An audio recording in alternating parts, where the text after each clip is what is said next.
Welcome to packet film. Megastar Chiranjeevi ఇటీవల casting couch పై comments చేసిన విషయం తెలిసిందే. మన శంకర వరప్రసాద్ గారు సక్సెస్ ఈవెంట్లో మాట్లాడుతూ సినిమా ఇండస్ట్రీ అనేది అద్దం లాంటిది అని అన్నాడు.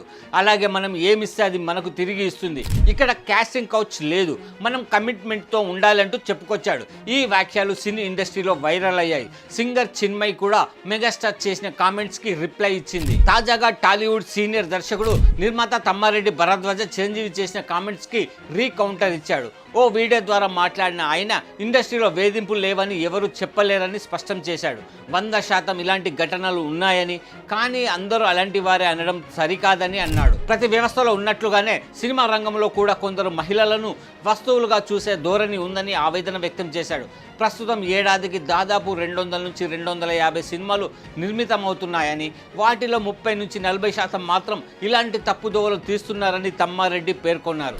కొంతమంది పెద్దలు లైంగిక వాంఛల కోసం అవకాశాలను ఎరగవేస్తున్నారనే ఆరోపణలను పూర్తిగా ఖండించలేమని చెప్పాడు. కాస్టింగ్ కౌచ్ విషయంలో చిన్మయి చెప్పింది కొంతవరకు నిజమే అని అంగీకరించారు. ఇక గతంలో తెలుగు సినీ పరిశ్రమలో వేధింపులపై ప్రభుత్వం కమిటీ వేసి నివేదిక సిద్ధం చేసిందని, అయితే అది ఇంకా బయటకు ఎందుకు రాలేదని తెలియదని చెప్పాడు. ఇది కూడా 2 నివేదికలు ఉన్నాయని తెలిపారు. ఒకటి ప్రభుత్వం వేసిన కమిటీ, మరొకటి ఉమెన్ వింగ్ తయారు చేసిందని వెల్లడించారు.